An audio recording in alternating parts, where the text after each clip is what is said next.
Hello again. Welcome to another episode of the Uranium Market Minute. Today is Thursday, May 12th, and this is episode number 121.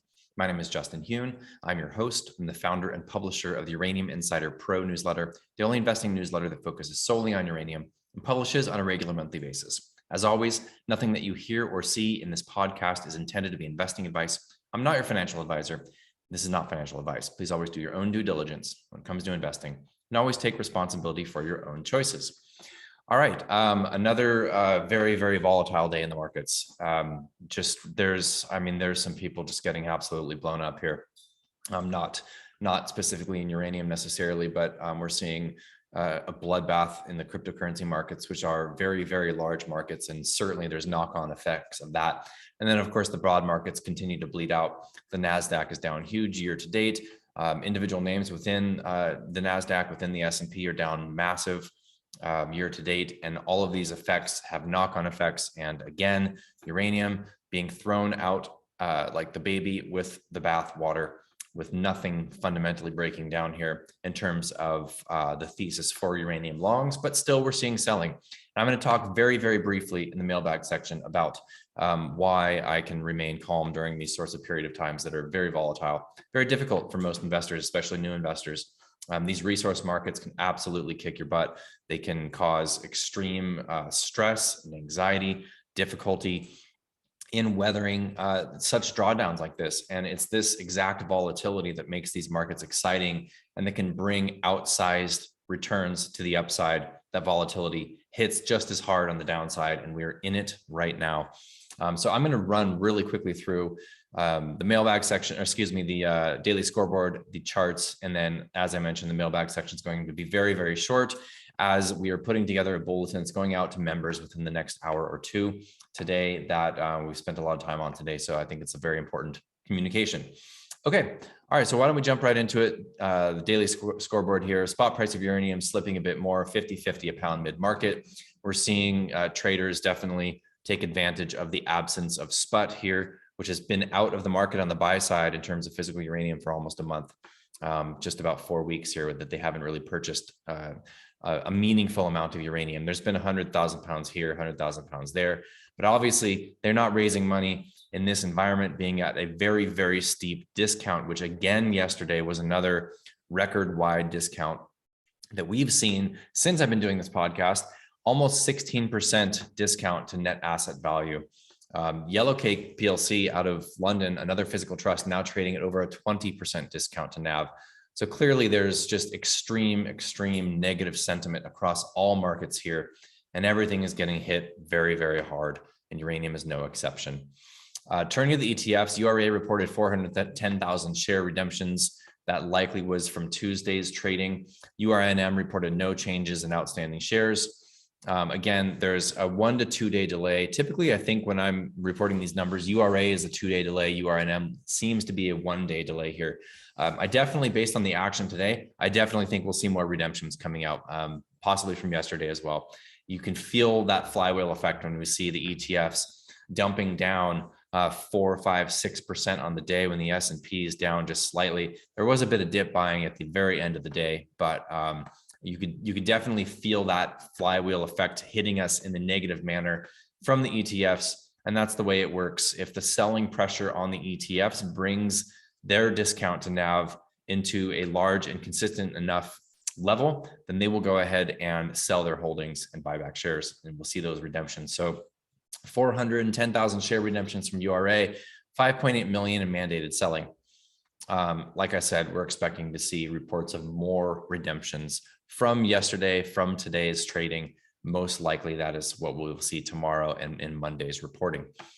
All right, why don't we go ahead and look at the charts? All right, starting off with URA. By the way, I was corrected by somebody in drawing up this Livermore accumulation cylinder by tracking the outside levels of these two pullbacks starting in March, again in October, November of 2020. Either way, we are still just below that lower trend line of this accumulation cylinder. Will this be an undercut low? Will we reverse higher? I don't know. That remains to be seen.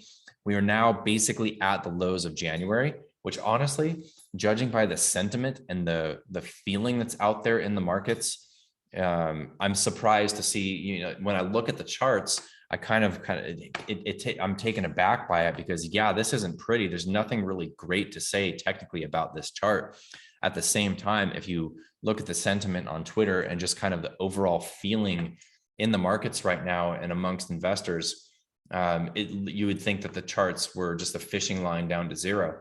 And so we're sitting right at the late January lows right now. It's another 8% move down if we were to hit the August lows of last year. And honestly, considering everything that has developed fundamentally for this thesis since August of last year, and we're just another day or two of bad trading from hitting that level, things are getting very, very, very cheap in the uranium sector. There's a great video, an interview with Rick Rule from Antonio from Resource Talks. He has a great YouTube channel. In fact, I will go ahead and link to that interview in the show notes here. And Rick Rule is, he's kind of just the classic contrarian resource investor, right? He has great stories from his career. He's obviously been very, very successful. His classic story of a contrarian bet in the uranium space was that he invested in Paladin. This must have been 2003-ish, 2002, 2003, at 10 cents. And it pulled all the way back to a penny. Okay, so he was looking at paper losses of 90%. Now, did he add on that pullback? He did. Then, of course, Paladin famously went almost to $10 in the run over the next 3 years. And you can just imagine now that you're feeling what an unjustified 30 to 40% pullback feels like, especially with it being influenced not by fundamentals whatsoever. Simply, this is a risk-off liquidity crisis that is taking everything down with it. And like I've said multiple times, uranium has been no exception to that crisis and to what has seen selling during this extreme period in the markets. But imagine what this feels like right now with this pullback, and think about going, taking a chunky position at 10 cents and having it drop to a penny, seeing paper losses of 90%. That's astounding. That's astounding. And we're going to see something similar right now. The sector is very, very cheap. That my confidence is very high that this is going to reverse. I'm not saying tomorrow, not even saying next week, maybe not even next month. We will have to see how things pan out.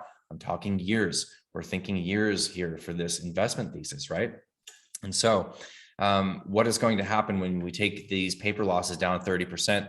Let's say you bought in April, or you bought in November of last year, and you're down from November of last year. This is about a 40% pullback.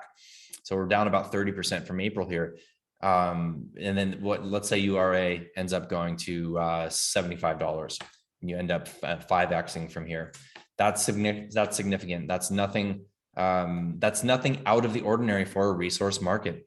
And these resource bull markets are unbelievably volatile. And so a lot of people are getting bucked off. I have to say, I am shocked by the steepness of this move. I am shocked at the outsized beta of uranium, but you know what? That's what happens in a very small market that in some cases trades very thinly. There definitely have been rumors about funds that have been hurting from this sell-off that do have positions in uranium. That's possibly what we are seeing as part of the sell-off. But certainly I am shocked by the amount of hot money that was in this sector. Who knows, potentially trading off of expectations of Russian sanctions or something like that, that have just bailed out and have just hit the bid on their way out the door, hanging on to whatever they can. And you know what? That's fine. That's what makes a market, right? So here we are. What are we seeing on the RSI, the relative strength indicator here?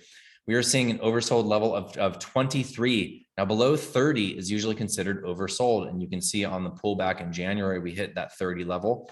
On the pullback last summer, July, August, we hit just past that 30 level. This is the lowest RSI since the COVID crash. And you can feel the similar sentiment, the similar amount of fear in the markets right now that we had during the COVID crash of March 2020. There's a lot of fear out there. And classically, what do we do as contrarians when there's fear? We get greedy. What do we do when there's blood in the streets? We buy. And honestly, that's what I have been doing over this past week. So judging by the RSI, and again, I'm not calling a bottom here. I'm not saying that we're going to reverse tomorrow or next week, but historically speaking, since this bull market began, when we reached these levels of oversold on the RSI, this has historically been a positive area to enter or to add to positions. And that is exactly what I have been doing. All right, let's take a look at the Sprott Physical Uranium Trust. Trading down again pretty steeply today intraday with some strong dip buying at the end of the day. Now, with uranium spot price dropping by, I think it was about $1.50 today, and spot trading down a little bit less in terms of percentage. We did close that discount to NAV. Still very, very chunky. We're probably at 12-13% discount to NAV right now. So clearly they're not raising any money, but I want to note again the RSI here, very, very oversold. The decline in the MACD, which is the divergence between moving averages, is very steep, steepest we've seen really, honestly, since the start of this bull market for this vehicle. So just something noteworthy to point out that things are getting very extreme here technically. And while I'm saying I'm not calling a bottom here, technically speaking, I think we're closer to a bottom than we are to a top, obviously. And maybe that's obvious with this type of decline. But I think that these levels of oversold on the RSI are looking very, very attractive for entries. Lastly, let's look at Cameco. Cameco has been holding up better for the most part, making a higher low. We note this stock because of how much of a sector leader it is, especially right now with what's going on geopolitically. This is a sector leader. Cameco did trade down on the day, however, not too steeply. And still we are making a higher high. This one absolutely still within a bullish Livermore accumulation cylinder. MACD way down, huge divergence in terms of the moving averages, the 12 and 26 EMAs, and the RSI way oversold here at 25. This is the lowest RSI that we've seen for this stock since the March crash of 2020, over 2 years. So I think that, again, I've repeated it 3 or 4 times at this point. I don't think we are necessarily at the bottom. I'm not calling the bottom, but I do think that entries at these levels, you would probably be pleased with when we go out a couple of years, as we expect for this bull market to run. All right, so mailbag, very, very briefly, as I mentioned, we're working on bulletin. It's going to go out to members shortly, so I want to put my focus and attention on that. But I just want to talk very briefly about how I stay calm during these types of markets, okay? Now, things would be different for uranium if this was selling off because there was a nuclear accident, if this was selling off due to some fundamental change for the setup and for the thesis. Absolutely nothing has changed. In fact, during the sell-off, I would argue that things have gotten bullish. What have we seen? We saw the April month-end numbers for all of the elements of the fuel cycle make huge moves, big moves up. Yes, we're seeing the spot price slip, but that's fine. That's just kind of a short-term indicator anyways. We're looking at less than 12 months delivery on that. And although it is what investors tend to watch, it has far less significance on the health and the trajectory of the overall market for nuclear, for uranium, and for all of the elements of the fuel cycle. So during that period of time, the fundamentals have improved. We've seen South Korea come out wanting to restart construction of their own reactors, wanting to build new reactors, and want to export reactors. Obviously, the situation in the Ukraine continues to expand, let's say. I don't think that's reversing anytime soon. We're seeing this geopolitical realignment. We saw a very bullish Cameco Q1 conference call where they highlighted a number of elements, especially that geopolitical realignment that they mentioned. You could sense how bullish the guys from Cameco are. So it's, long story short, the fundamentals here are unbelievably strong, and the sell-off is not due to that. It's due to some exogenous event in the markets. It's due to a liquidity crisis and selling off. Now, that might not bring you any solace seeing paper losses or seeing your portfolio down significantly if you're just holding through this. But for me, that brings me great calm because I know that this is not coming from fundamentals. And I know that the fundamentals are so strong that this is an underlying, the underlying commodity for this thesis is necessary and it can't be replaced. So nuclear is a huge contributor to global energy, about 11% of energy globally, 19% last year in the US. And it's a growth sector, and the underlying commodity is needed and can't be replaced. So this sort of sell-off, obviously, it's difficult to sit through, but it's exciting. It's exciting, especially if you have capital to deploy. And I never have and never would recommend that anyone go all in with all of their investable capital to uranium. I don't, and I didn't, and I haven't. And I know a lot about this sector, okay, and I'm very confident and comfortable with this. This is just a very volatile market. And if you do have dry powder, this type of event, especially when you couple that with a confidence in the setup here and a confidence going forward for the next couple of years and beyond for this sector and for this thesis, then this market should be getting you extremely excited and extremely greedy. And that's where I'm at. So hopefully that helps. Focus on the fundamentals, zoom out, and we'll get through this. All right, take care, be well. See you guys tomorrow. Cheers.